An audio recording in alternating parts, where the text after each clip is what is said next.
하태경 최고위원 나오셨습니다. 안녕하세요. 예, 안녕하세요. 하태입니다. 제가 페이스북에도 하태경하고 글을 썼는데 여기 나오고 난 다음부터 하태 딱 쓰고 이제 바꿨습니다. 하다는 얘기죠. 예. 본인의 주장입니다. 하태. 지난 시간 끝나고 나서 저희가 이제 지난 시간에 용문자 신기록 경신해야 되는데 이 얘기 몇 번 했더니 저 최고위원님의 보좌진 스태프로부터 저희 작가한테 연락이 왔다고 하더라고요. 예. 네, 용문자 많이 온다는 얘기는 좀 빼달라고. 제가 우리 보좌진한테 그 이야기를 했어요. 이게 나쁜 게 아니다. 나쁜 게 아니고. 그 얘기를 듣고 바로 연락했나 보죠? 왜냐하면 나쁜 거다라고 생각해서.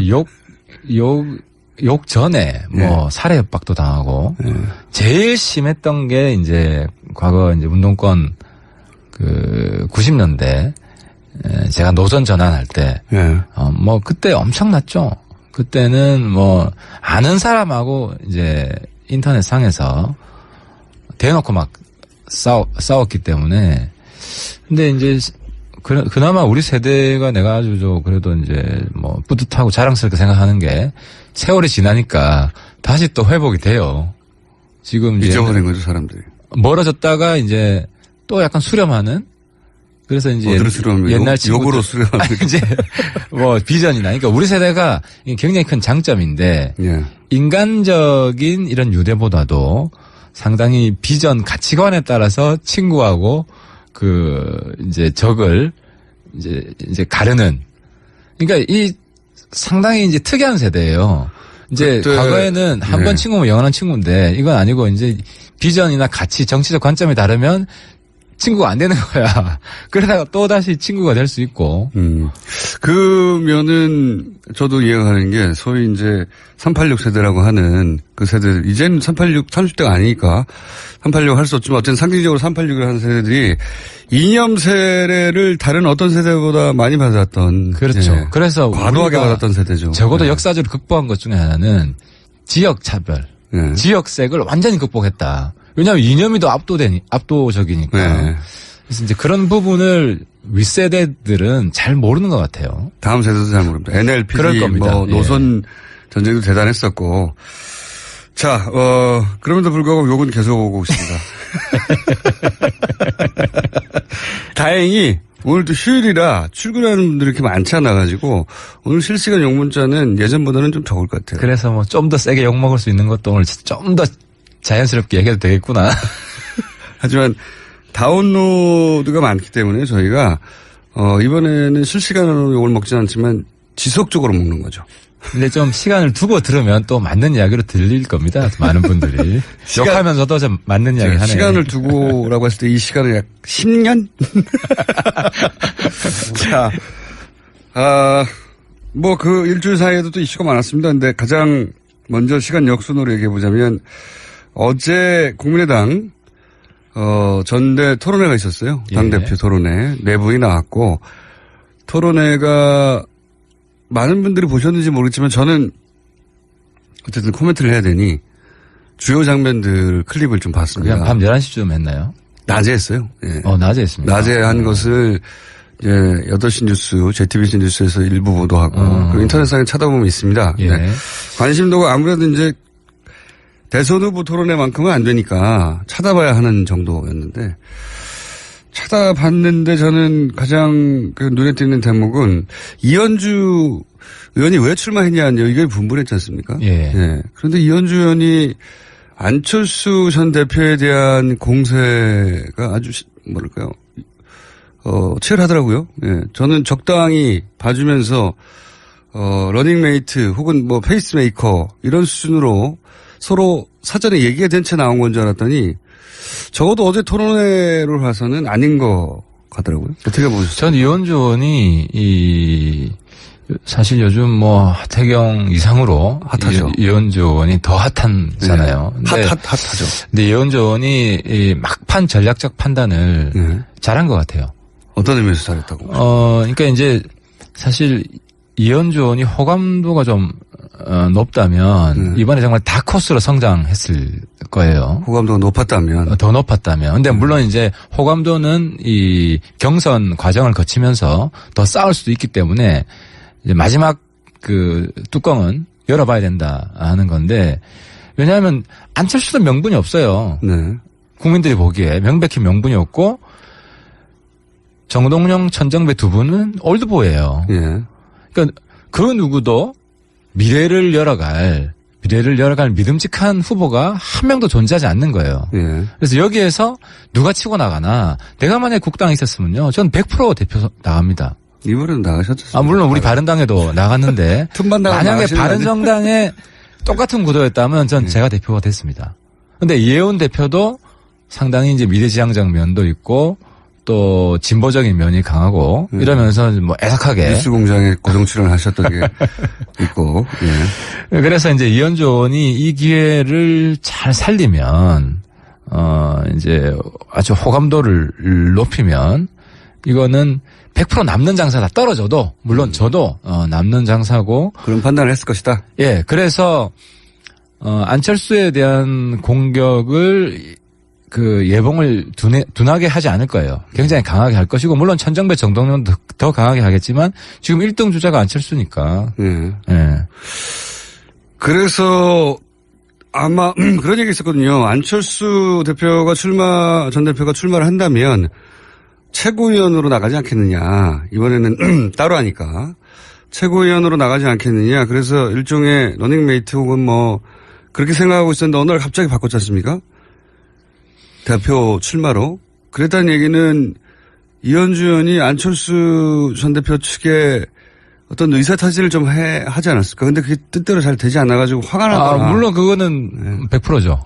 연대, 전략적 연대. 네. 이 논의가 잘 안 됐을 겁니다. 근데 여기서 이제 저는 안철수가. 왜냐면 이런 생각을 할 수밖에 없는 게 안철수 전 대표가 당대표 출마한다는 뉴스가 처음 나왔을 때 안철수 전 대표의 당대표 출마를 유일하게 지지하는 사람이 이현주 의원이다. 이런 식으로 보도가 됐거든요. 그렇죠. 이현주, 최명길, 송기석 네. 몇 명 안 되는데 근데 안철수가 이제 전략적 미스를 했다고 봐요. 하나만 알고 둘을 몰랐는데. 어떤 미스를 했습니까? 그러니까 이제 이 연대를 할 때 네. 자기 보완적인 네. 사람이랑 연대를 생각을 하거든요. 네. 그러니까 이제 이현주 지지표는 대부분 다 안철수 지지표예요. 그러니까 안철수 입장에서는 이 표 계산만 한 거예요. 근데 이 이현주 의원이 저런 것도 있지 않았을까? 뭐 이현주 의원이 최근에 비호감도가 좀 높아졌기 때문에 여러 가지 구설수에 올라서 부담이 돼가지고 소극적이었거나 연대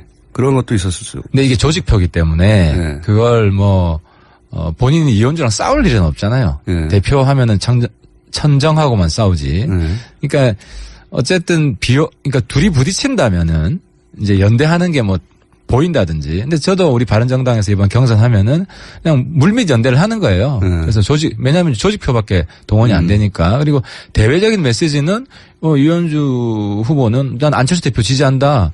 이렇게 이야기를 하면 되는 거고 안철수 대표는 뭐 거기에 대해서 내 편 아니다라고 말할 필요가 없는 거 아니에요. 그래서 그 부분은 크지 않았고 물밑 연대에서 아마 합의가 안 됐을 거예요. 그러니까 물밑 연대는 보통 어떻게 합니까? 당대표 나갈 때?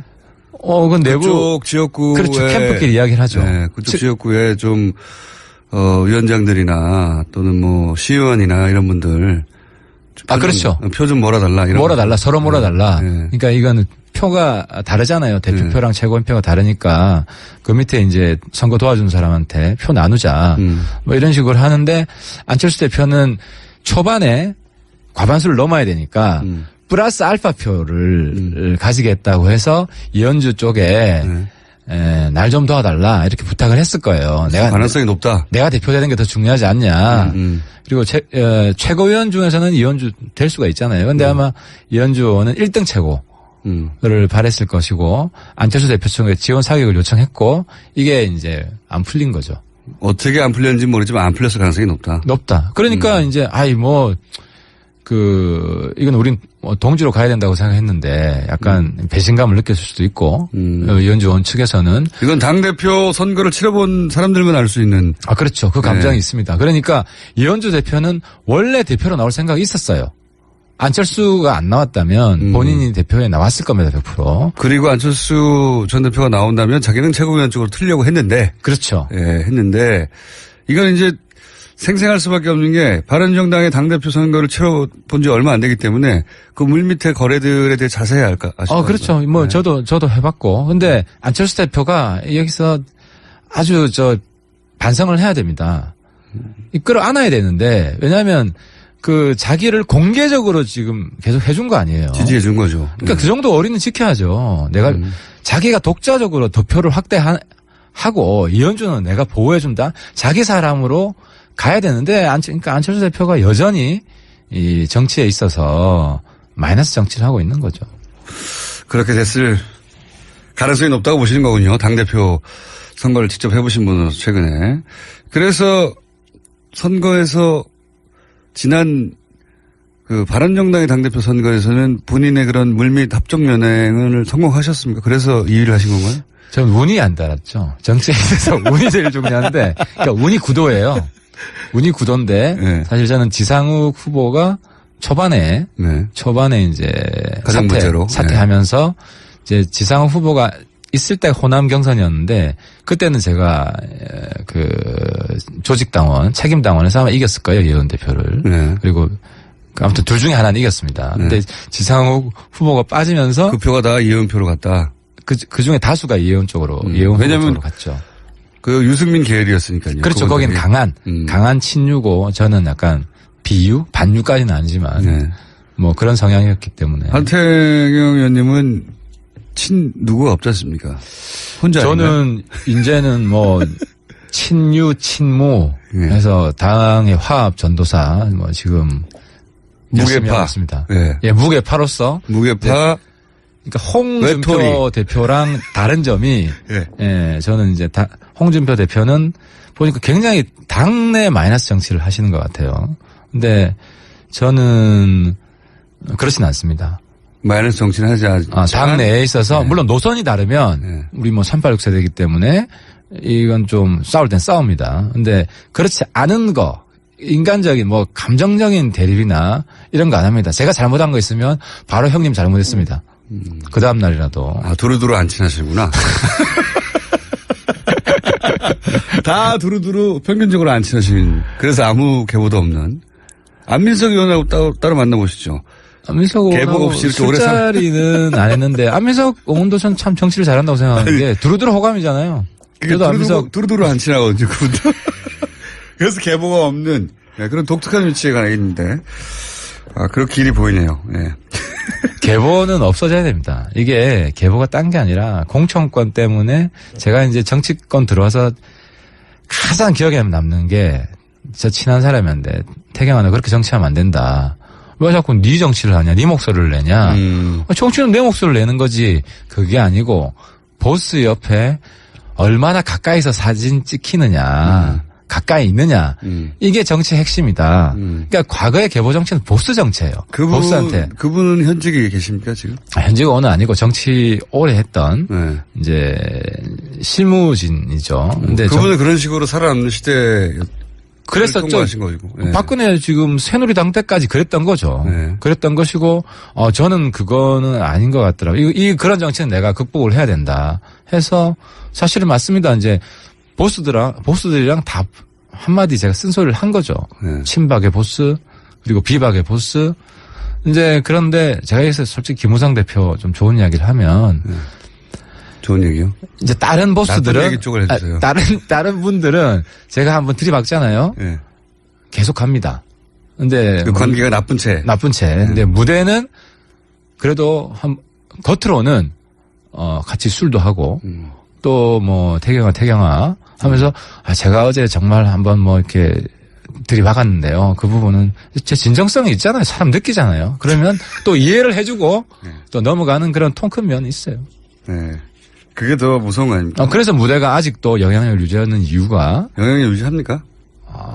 그렇죠. 우리 뭐 당협위원장, 원외위원장들은 여전히 과거 그 대선 후보 지지율 1위를 달린 적이 꽤 한 뭐 10개월 가까이 있었는데 그때랑 비교해서 지금 영향력은 몇 %로 축소됐습니까?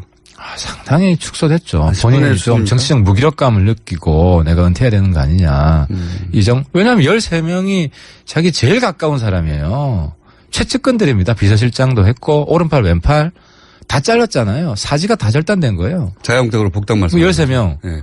근데 그거는 지난주에도 한번 말씀드렸지만 처음에 갈 때는 니들이 먼저 가 있어 이런 속마음 아니었을까요? 그러니까 그게 이제 바깥에서 보시는 분들은 그런데 네. 안에서 우리는 내부에서 봤잖아요. 네. 형님 말한 것 중에 제대로 된 게 뭐가 있습니까? 하고 치고 나갔다고. 예. 그런 분위기 속에서 무대 그래서 약발은 형님은 김무성 대표 무대 약발 다 떨어졌다. 약발 다 떨어졌다. 무대 시대 끝났다. 이러고 나가신 건데. 그렇게 실제로 그런 식의 표현이 있었어요? 그렇죠. 노골적으로 비공개 때는 뭐 이야기 다 나오잖아요. 지난 이야기니까. 네. 근데 이제 무대가 그나마 완전히 죽지 않는 이유가 네. 아직도 관심을 가지잖아요. 그래서 노룩 패스 하면 막 엄청 터뜨리고 여전히 관심이 살아있다는 건데. 관심의 종류가 달라졌죠. 그래도 비호감 관심도 아예 무관심 이런 정치인도 있잖아요. 근데 그런 그나마 있는 이유가 제가 볼 때는 내각제로 바뀌잖아요. 총리 제일 잘할 사람이 김무성 대표입니다. 그렇게 생각하시는군요. 예, 여전히. 본인보다도? 저보다도 훨씬 잘합니다. 그 카리스마에 또 실무로 정통합니다. 이분이 원래 이제 보좌관으로 들어왔기 때문에 현장 일하는 것에 대해서 정말 빠삭하고요. 그 통솔하는 것도 제가 가장 인상에 남았던 게 박근혜 대통령 총괄 그때 후보, 예. 대선 후보 본부장 할 때 단 한 큐에 다 장악했습니다. 예. 그런 적이 있었죠. 예. 그런 적이 있었는데. 지금은 이런 문자가 오네요. 욕하다가 정들겠다고. 이러면 안 된다고. 아우, 제작전입니다. 잘 아시네. 그러면 박지원 전 대표와 유승민 전 후보, 유승민 의원과 김무성 의원 사이 3자 간의 얘기가 조금씩 다른, 그러니까 단일화 과정에서 박 전 대표는 뭐 토론회 잘하니까 5년 후에 다시 나오면 된다라고 유승민 후보가 그랬다고 김무성 대표가 전해주었다. 김무성 대표는 그런 말을 전한 적이 없다. 유승민 의원은 나는 그런 말을 아예 한 적이 없다. 그렇죠? 그렇죠. 그러면 셋 중에 누군가 거짓말하는 거 아닙니까? 근데 저는 뭐 팩트보다도 전 박지원 대표 정말 대단하다고 하는 게 이분이 지금 정치권에서 최고령이잖아요. 네. 근데 그렇게 생각 안 해요. 국민들이 네. 아주 젊은 정치를 하는 데다가 SNS 잘 활용하시고 이 부분은 네. 전형적인 이관계입니다. 이관계다. 이관계가 아니, 유승민 대표하고 김무성 전 대표를 이렇게 이관해서 얻을 게 뭐가 있습니까? 이중 이관계죠. 그러니까 첫 번째 이관은 국민의당 내에 지금 민주당 연대파와 바른정당 연대파가 있는데 이 바른정당 연대파들한테 유승민에서 정떼기. 유승민 속 좁다. 신선한 해설입니다. 네. 이런 노림수가 하나 있고요. 바른정당과 연대하면 안 된다? 그렇죠. 네. 그래서 연대 안 하는 그런 감정을 자극하는 거죠. 연대 안 하는 쪽으로. 이건 물론 최고위원 의원님의 해석인 거죠, 해석. 그 내용을 보면 그렇죠. 그러니까 아주 구체적으로 묘사하잖아요. 그렇죠. 이게 뒷담화 정치거든요. 네. 그러니까 유승민이 자기 잘난 척 하면서 단일 안 한다 하더라. 난 TV 토론 잘하니까, 뭐 5년 뒤에. 그러니까 이게 사실이든 아니든 간에, 그거는 이제 확인할 수 없지만, 거짓말을 했을 수도 있고, 혹은 뭐 일부 사실일 수도 있는데 그건 중요한 게 아니고, 그쵸? 전 사실도 아니라고 생각해요. 사실도 아니라고 생각하시지만. 왜냐하면 그런 표현, TV 토론을 잘하기 때문에 5년 뒤에 나온다. 그런 이야기가 만약에 있었다면 우리 당 내에서 단일화를 두고 정말 치열하게 끝장 토론을 했어요. 온갖 이야기가 다 나왔습니다. 근데 그런 비슷한 표현이 나왔어야 하는데. 네, 나왔어야 하는데. 없었다, 전혀 나오지 않았어요. 그럼 사실이 아니라고 치고요. 왜냐하면 박 전 대표는 사실이라고 하니까 어쨌든 그렇게 해놓고. 그런데 그럼 뭐 당사자들만 알겠는데 그런 발언을 꺼낸 목적 자체가 사실 이관하려고 하는 것이다. 그렇죠. 이중 이관계인데 국민의당 내부 이관계 말씀드렸고 하나는 김무성, 유승민 이관계다. 그 두 분을 왜 이관시킵니까? 왜냐하면 이게 박지원은 내가 들었다고 계속 주장을 하면 유승민 대표는 김무성 대표가 그러면 거짓말을 옮긴 거 아니야? 이렇게 생각할 거 아닙니까? 그죠? 그러면 이제 김무성, 유승민 간에 지금 어느 정도 화해되고 있고 두 사람이 이간돼서 박지원 대표가 좋은 게 뭐가 있죠? 그럼 바닥 내부가 이제 흔들리죠. 바닥 내부가 흔들리고 그러면 바닥은 어떤 지지율도 떨어질 뿐만 아니라 내부 분란이 심화될 수가 있고 그럼 다른 연대가 예를 들어 국당 내에 어떤 연대 동력이 내부에서 소진되고 이 자체가 붕괴될 수 있는 거죠. 예를 들어 국민의당에서 바른정당과 연대해야 된다고 하는 사람들이 있죠. 물론. 그렇죠. 있습니다. 안철수 후보도 그런 비슷한 발언을 한 적이 있고 그러면 그 동력을 떨어뜨리려고 하는 작전이다? 그러니까 예를 들어 바른정당 내부가 내부 와해가 돼가지고 또 몇 명이 나가버리고 이러면 바른정당은 사실 미래가 없는 거 아닙니까 지금? 더 확대돼야 되는데 근데 그 약한 고리가 바로 유승민, 김무성 이간 시키면 이제 실제로 그렇게 깊이 생각했는지는 모르겠지만 결과적으로 그런 걸 노리고 있는 거 아니냐 충분히 해석될 수 있다는 거죠. 그런 효과가 좀에도 났습니까? 근데 거기서는 잘못 봤다. 그렇게 되질 않을 것이다. 네, 그렇게 되지는 않는다. 지금 김무성 대표가 당내 전면에 나서지도 않고 그래서 아무튼 약간 좀 본인 이미지만 구겨지는 왜냐하면 이제 유승민 대표는 국민들 이미지가 거짓말할 것 같은 사람은 아니거든요. 유승민 대표 이미지는 그렇습니다. 근데 박지원 대표는 한번 이미지가 아주 영리하고 책사지만 진실한 분이라는 이미지는 저는 아닌 것 같아요. 그러니까 이 게임에서 이거를 검찰이 수사할 것도 아니고 그냥 국민들이 알아서 판단하는 건데 누구 이야기가 더 진실에 가까우냐. 그 판단에서 박지원 대표가 진다는 거죠. 질 것이다. 네, 지죠. 누구 말을 믿겠습니까? 알겠습니다. 벌써 오늘 특별히 욕 드실 만한 발언이 없어가지고 아쉽기도 하고 욕도 많지 않고 심지어는 욕하다가 정들겠다 이런 말도 나오고. 조금씩 바뀌네요. 이렇게 되면 안 되거든요. 욕 좀 듣게 질문 좀 바꿔주시죠. 시간 남아있으면. 시간이 다 됐습니다. 자, 너무 아쉽게도 오늘 욕 문자가 거의 없었고요. 예. 앞으로 많이 부탁드립니다. 청취자 여러분께. 오늘은 이제 요까지가 하고 다음 주에 그러면 많이 준비해 주세요. 예, 감사합니다. 하태 다음 주에 뵙겠습니다. 지금까지 바른정당의 하태경 최고위원이었습니다. 현주 의원이 안철수 전 대표에 대한 공세가 아주 치열하더라고요. 예. 저는 적당히 봐주면서 러닝메이트 혹은 페이스메이커 이런 수준으로 서로 사전에 얘기가 된 채 나온 건 줄 알았더니 적어도 어제 토론회를 봐서는 아닌 것 같더라고요. 어떻게 보셨어요? 전 이현주 의원이 사실 요즘 하태경 이상으로 핫하죠. 이현주 의원이 더 핫하잖아요. 네. 핫하죠. 근데 이현주 의원이 이 막판 전략적 판단을 잘한 것 같아요. 어떤 의미에서 잘했다고? 그러니까 이제 사실 이현주 의원이 호감도가 좀 높다면 이번에 정말 다코스로 성장했을 거예요. 호감도가 높았다면? 더 높았다면. 근데 물론 이제 호감도는 이 경선 과정을 거치면서 더 쌓을 수도 있기 때문에 이제 마지막 그 뚜껑은 열어봐야 된다 하는 건데 왜냐하면 안철수도 명분이 없어요. 네. 국민들이 보기에 명백히 명분이 없고 정동영, 천정배 두 분은 올드보이예요. 예. 그러니까 그 누구도 미래를 열어갈 믿음직한 후보가 한 명도 존재하지 않는 거예요. 예. 그래서 여기에서 누가 치고 나가나 내가 만약에 국당에 있었으면요. 전 100% 대표 나갑니다. 이번에는 나가셨죠. 물론 우리 바른당에도 나갔는데 만약에 바른정당에 똑같은 구도였다면 전 제가 대표가 됐습니다. 근데 이혜원 대표도 상당히 이제 미래지향적 면도 있고 또 진보적인 면이 강하고 이러면서 애석하게 뉴스공장에 고정 출연하셨던 게 있고.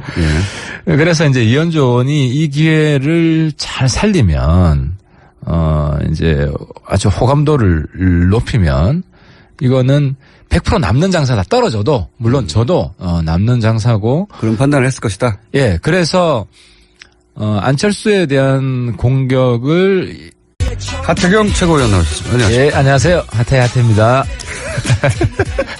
제가 페이스북에도 하태경 하고 글을 썼는데 여기 나오고 난 다음부터 하태 딱 쓰고 이제 바꿨습니다.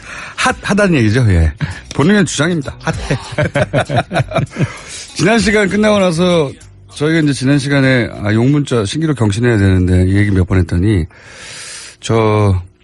최고위원님의 보좌진 스태프로부터 저희 작가한테 연락이 왔다고 하더라고요. 예. 네, 용문자 많이 온다는 얘기는 좀 빼달라고. 제가 우리 보좌진한테 그 이야기를 했어요. 이게 나쁜 게 아니다. 나쁜 게 아니고. 그 얘기를 듣고 바로 연락했나 보죠? 왜냐하면 나쁜 거다라고 생각해서. 욕 전에 뭐 살해 협박도 당하고 제일 심했던 게 이제 과거 이제 운동권 그 90년대 제가 노선 전환할 때 뭐 그때 엄청났죠. 그때는 뭐 아는 사람하고 이제 인터넷 상에서 대놓고 막 싸웠기 때문에 근데 이제 그나마 우리 세대가 내가 아주 그래도 이제 뭐 뿌듯하고 자랑스럽게 생각하는 게 세월이 지나니까 다시 또 회복이 돼요. 지금 잊어버린 거죠, 사람들이. 멀어졌다가 이제 또 약간 수렴하는 그래서 이제 옛날 욕으로 수렴하는 이제 뭐 비전이나 그러니까 우리 세대가 굉장히 큰 장점인데 인간적인 이런 유대보다도 상당히 비전 가치관에 따라서 친구하고 그 이제 적을 이제 가르는 그러니까 이 상당히 이제 특이한 세대예요. 이제 과거에는 한 번 친구면 영원한 친구인데 이건 아니고 이제 비전이나 가치, 정치적 관점이 다르면 친구가 안 되는 거야. 그러다가 또 다시 친구가 될 수 있고. 그러면은 저도 내를 하는 거예요. 그래서 왜냐하면 조직표밖에 동원이 안 되니까. 그리고 대외적인 메시지는 이현주 후보는 난 안철수 대표 지지한다. 이렇게 이야기를 하면 되는 거고 안철수 대표는 뭐 거기에 대해서 내 편 아니다라고 말할 필요가 없는 거 아니에요. 그래서 그 부분은 크지 않았고 물밑연대에서 아마 합의가 안 됐을 거예요. 그러니까 물밑연대는 보통 어떻게 합니까? 당대표 나갈 때? 그건 내부. 그쪽 지역구에. 그렇죠. 캠프끼리 이야기를 하죠. 네, 그쪽 지역구에 좀, 위원장들이나 또는 뭐 시의원이나 이런 분들. 그렇죠. 표 좀 몰아달라. 서로 몰아달라. 그러니까 이거는 표가 다르잖아요. 대표표랑 최고위원표가 다르니까 그 밑에 이제 선거 도와준 사람한테 표 나누자. 뭐 이런 식으로 하는데 안철수 대표는 초반에 과반수를 넘어야 되니까 플러스 알파 표를 가지겠다고 해서 이현주 쪽에 날 좀 도와달라 이렇게 부탁을 했을 거예요. 내가 가능성이 높다. 내가 대표되는 게 더 중요하지 않냐. 그리고 최고위원 중에서는 이현주 될 수가 있잖아요. 그런데 아마 이현주 의원은 1등 최고를 바랬을 것이고 안철수 대표 측에 지원 사격을 요청했고 이게 이제 안 풀린 거죠. 어떻게 안 풀렸는지 모르지만 안 풀렸을 가능성이 높다. 높다. 그러니까 이제 이건 우린 동지로 가야 된다고 생각했는데 약간 배신감을 느꼈을 수도 있고 이현주 의원 측에서는 이건 당대표 선거를 치러본 사람들만 알 수 있는 그렇죠. 그 감정이 있습니다. 그러니까 이현주 대표는 원래 대표로 나올 생각이 있었어요.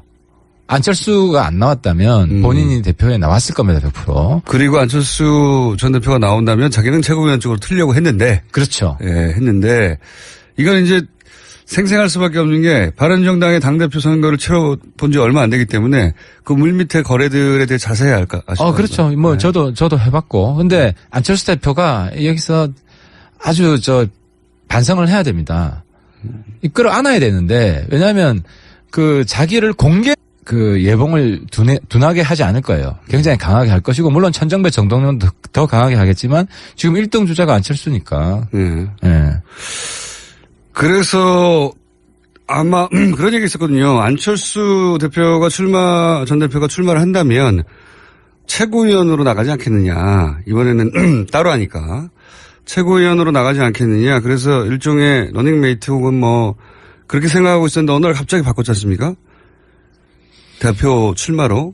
그랬다는 얘기는 이현주 의원이 안철수 전 대표 측에 어떤 의사타진을 좀 하지 않았을까? 근데 그게 뜻대로 잘 되지 않아가지고 화가 나더라. 물론 그거는 100%죠. 전략적 연대. 이 논의가 잘 안 됐을 겁니다. 근데 여기서 이제 저는 안철수가. 왜냐면 이런 생각을 할 수밖에 없는 게 안철수 전 대표가 당대표 출마한다는 뉴스가 처음 나왔을 때 안철수 전 대표의 당대표 출마를 유일하게 지지하는 사람이 이현주 의원이다. 이런 식으로 보도가 됐거든요. 그렇죠. 이현주, 최명길, 송기석 네. 몇 명 안 되는데 근데 안철수가 이제 전략적 미스를 했다고 봐요. 하나만 알고 둘을 몰랐는데 어떤 미스를 했습니까? 그러니까 이제 이 연대를 할 때 네. 자기 보완적인 네. 사람이랑 연대를 생각을 하거든요. 네. 그러니까 이제 이현주 지지표는 대부분 다 안철수 지지표예요. 그러니까 안철수 입장에서는 이 표 계산만 한 거예요. 근데 이 이현주 의원이 저런 것도 있지 않았을까? 뭐 이현주 의원이 최근에 비용 감도가 좀 높아졌기 때문에 여러 가지 구설수에 올라서 부담이 돼가지고 소극적이었거나 연대 그런 것도 있었을 수. 근데 이게 조직표기 때문에 네. 그걸 뭐 본인이 이현주랑 싸울 일은 없잖아요. 네. 대표하면은 천정하고만 싸우지. 네. 그러니까 어쨌든 그러니까 둘이 부딪힌다면은 이제 연대하는 게 뭐 보인다든지. 근데 저도 우리 바른정당에서 이번 경선하면은 그냥 물밑 이해가는 게 소위 이제 386 세대라고 하는 그 세대, 이제는 386, 30대가 아니니까 386 할 수 없지만 어쨌든 상징적으로 386을 하는 세대들이 이념 세례를 다른 어떤 세대보다 많이 받았던. 그렇죠. 예. 그래서 과도하게 받았던 세대죠. 적어도 예. 역사적으로 극복한 것 중에 하나는 지역 차별, 예. 지역색을 완전히 극복했다. 왜냐하면 이념이 더 압도적이니까. 네. 그래서 이제 그런 부분을 윗세대들은 잘 모르는 것 같아요. 다음 세대도 잘 모릅니다. NLP, 그럴 겁니다. 뭐 노선 전쟁도 대단했었고. 자, 그럼에도 불구하고 욕은 계속 오고 있습니다.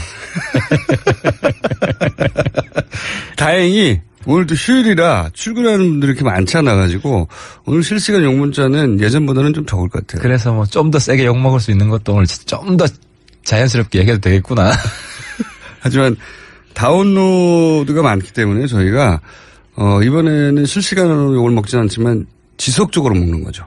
근데 좀 시간을 두고 들으면 또 맞는 이야기로 들릴 겁니다. 많은 분들이. 욕하면서도 좀 맞는 이야기 하네요. 시간을 두고라고 했을 때 이 시간은 약 10년? 자, 뭐 그 일주일 사이에도 또 이슈가 많았습니다. 근데 가장 먼저 시간 역순으로 얘기해 보자면 어제 국민의당 전대 토론회가 있었어요. 당대표 토론회. 내부에 나왔고 토론회가 많은 분들이 보셨는지 모르겠지만 저는 어쨌든 코멘트를 해야 되니 주요 장면들 클립을 좀 봤습니다. 그냥 밤 11시쯤 했나요? 낮에 했어요. 예. 낮에 했습니다. 낮에 한 것을 이제 8시 뉴스, JTBC 뉴스에서 일부 보도하고 그리고 인터넷상에 찾아보면 있습니다. 예. 네. 관심도가 아무래도 이제 대선 후보 토론회만큼은 안 되니까 찾아봐야 하는 정도였는데 찾아봤는데 저는 가장 그 눈에 띄는 대목은 이현주 의원이 왜 출마했냐 이게 분분했지 않습니까? 예. 그런데